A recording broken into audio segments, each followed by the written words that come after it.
Olá, sejam bem-vindos, que a graça e a paz nos alcance. A você que tem aí nos acompanhado nessa jornada, onde terminamos de trabalhar os livros proféticos e ao mesmo tempo também os escritos do Antigo Testamento, e agora iniciando uma nova jornada, ou dando sequência, mas numa nova página, um Novo Testamento, ou você poderia chamar também de Novo Pacto, Nova Aliança. Não importa a maneira, todos se enquadraria dentro desse contexto. E ao falar sobre o Novo Testamento, onde o próprio Cristo, quando ministra a Santa Ceia, ele fala: eis aqui a nova aliança no meu sangue, onde é representado Cristo como o Cordeiro de Deus que tira o pecado do mundo. Os escritos do Novo Testamento é composto por 27 livros. Ele está subdividido em três, ou melhor, em quatro subdivisões. Em três é o Antigo, que é livros históricos, os livros poéticos, os livros proféticos, dos quais terminamos, nossa reflexão, e o Novo Testamento em quatro subdivisões. Vamos falar um pouco, hoje é só uma introdução ao Novo Testamento, e você que tem aí nos acompanhado, seja em qualquer uma das mídias, que tem visualizado, que tem curtido, que tem compartilhado, quem sabe seguido ou inscrito, vamos estar promovendo essa rede do bem, de estar falando da palavra de Deus. Falando um pouco sobre essas subdivisões, a primeira delas, abrindo já o Novo Testamento, é justamente os evangelhos.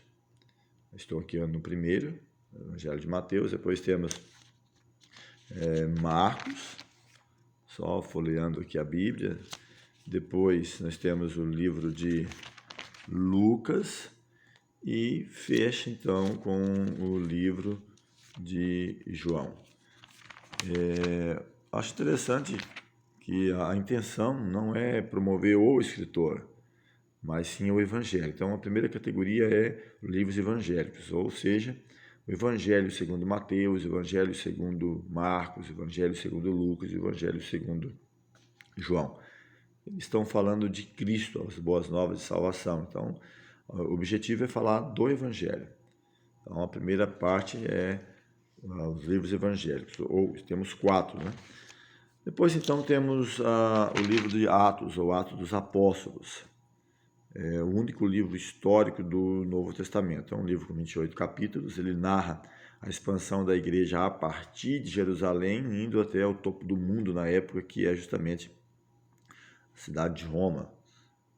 Então, ele abrange esse contexto histórico dos apóstolos, a expansão do evangelho, onde o próprio Cristo, em Atos, ele cumprindo a ordem, a mensagem dele, que eles receberiam o poder ao descer sobre eles o Espírito Santo, eles seriam testemunhas em Jerusalém, Judéia, Samaria e até aos confins da terra. Então isso cumpriu-se no ministério dos discípulos, a expansão do evangelho, até chegar à sede do mundo da época.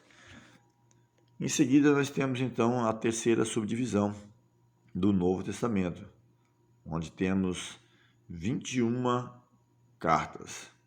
E dessas cartas, 2/3 delas, 14 delas, é atribuído ao apóstolo Paulo.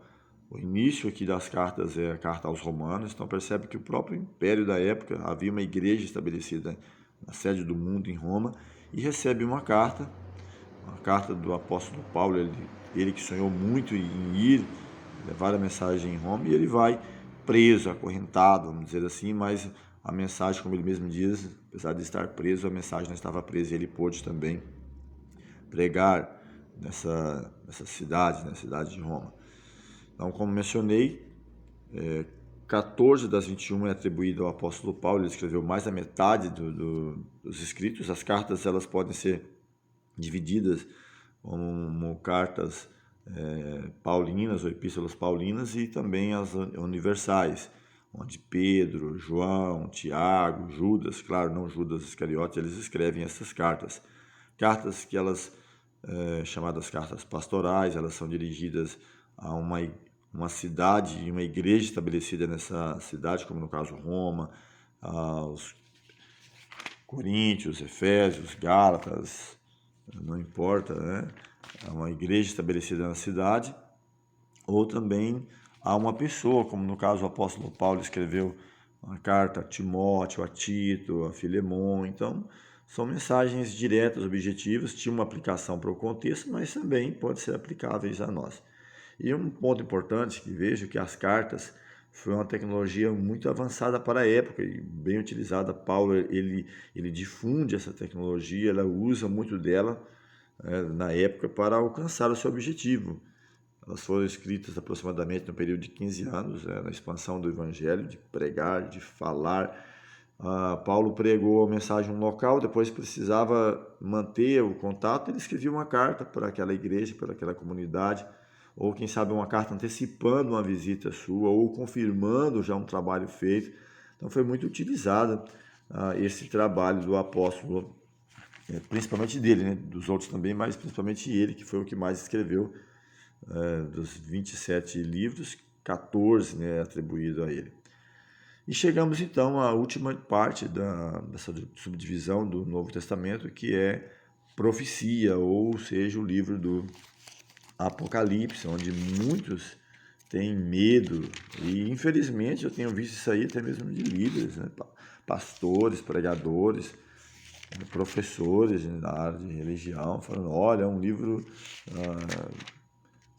que ninguém pode compreender, até em filmes, né? Olha, vamos evitar o apocalipse, como se o apocalipse falasse simplesmente de catástrofes, de calamidades, problemas, e não trouxesse uma mensagem de esperança. Eu quero só pegar aqui o verso inicial do Apocalipse, que eu acredito que já quebra essa ideia que muitos trazem aí. Então, vamos só recapitular rapidamente. Novo Testamento, ou Novo Pacto, Nova Aliança, não importa como você queira dizer, ou quem sabe Pacto de Sangue, onde Cristo derrama o seu sangue. Ele fala, eis aqui a nova aliança no meu sangue, né, para salvar e redimir. E ele deixa muito claro isso, né, nesses escritos, como mencionei, os evangelhos, o livro histórico do Atos, as cartas e, por fim, o Apocalipse, que revela a história antes de acontecer. E aqui fala assim, ó, revelação de Jesus Cristo. Então, percebe que o Apocalipse é uma revelação. Revelação de Jesus Cristo, a qual Deus lhe deu para mostrar aos seus servos as coisas que em breve devem acontecer.